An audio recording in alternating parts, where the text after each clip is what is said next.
Apa kabar?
Yang selama berpuluh tahun kita hidup, banyak kita melakukan hal-hal yang tidak wajib kita lakukan, bahkan yang haram karena terikat oleh situasi. Sekarang kita akan memasuki masa yang paling berkah, masa pensiun.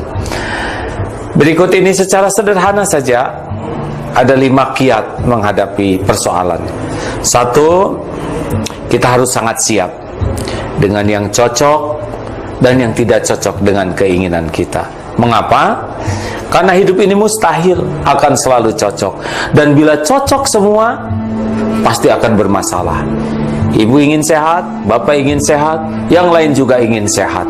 Kalau semuanya ditakdirkan sehat, tahu sendiri kan, dokter, rumah sakit, toko obat, pabrik obat, dan infrastrukturnya pasti akan menjadi masalah besar.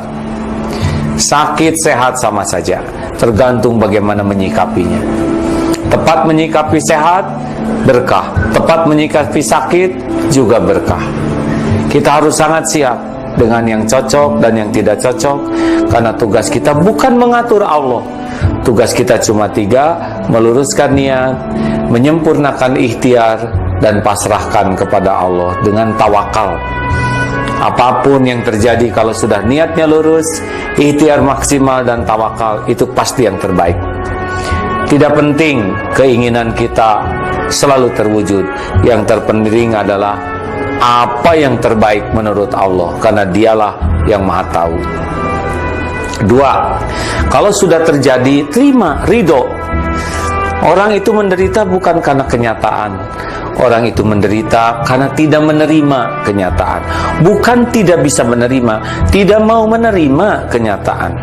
Setiap takdir sudah diukur oleh Allah, setiap episode sudah diukur juga.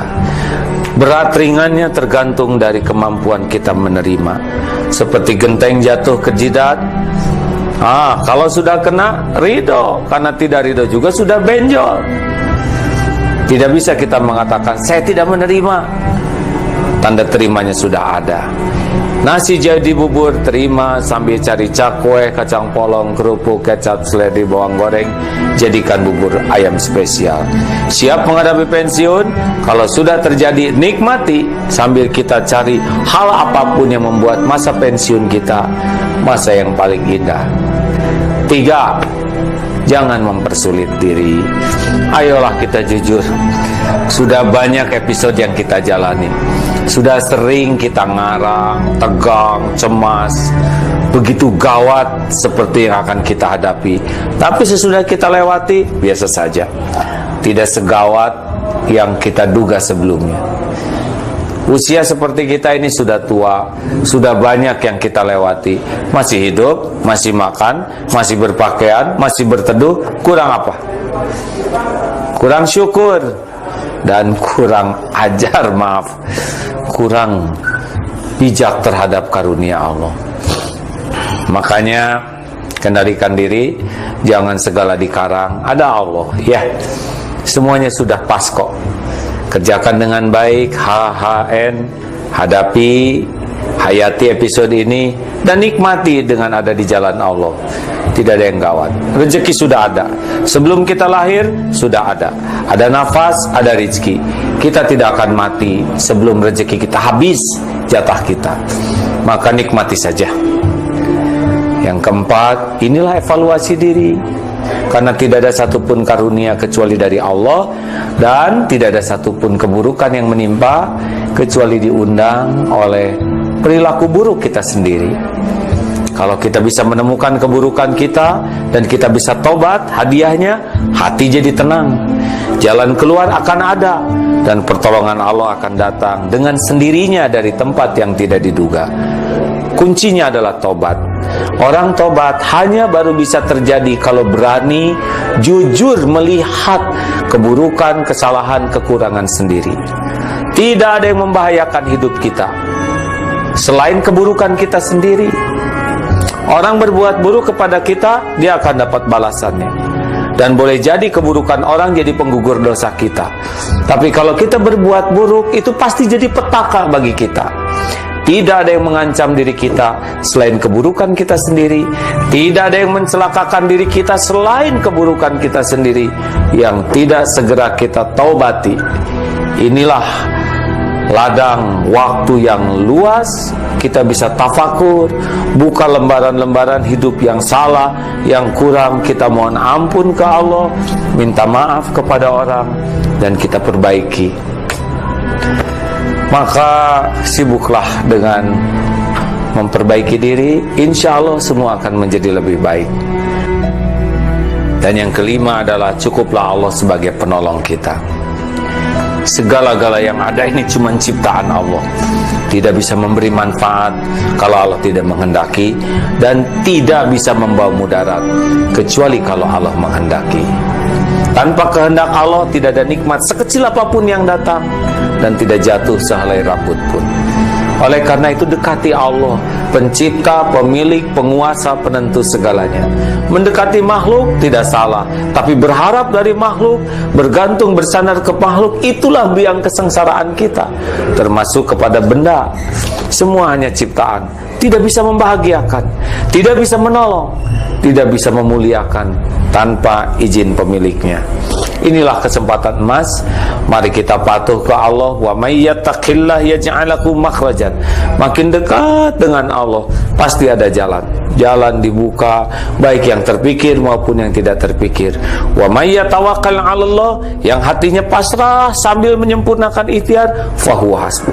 Pasti Allah cukupi. Allah tahu keperluan kita lebih tahu daripada kita sendiri. Karena dialah Allah yang menciptakan kita memiliki keperluan, dan dialah Allah pemilik segala keperluan kita, dan dialah Allah satu-satunya yang bisa mencukupi kebutuhan lahir, akal maupun batin kita. Maka masa pensiun masa berkah, bisa taubat habis dari dosa, bisa dekat dengan Allah, hidup bahagia, bisa berdoa yang penuh manfaat bagi keluarga, bagi orang tua dan bagi sekitar kita, dan punya keleluasaan waktu untuk hidup manfaat. Khairun nas anfa'uhum linnas. Sebaik-baik manusia adalah manusia yang penuh manfaat.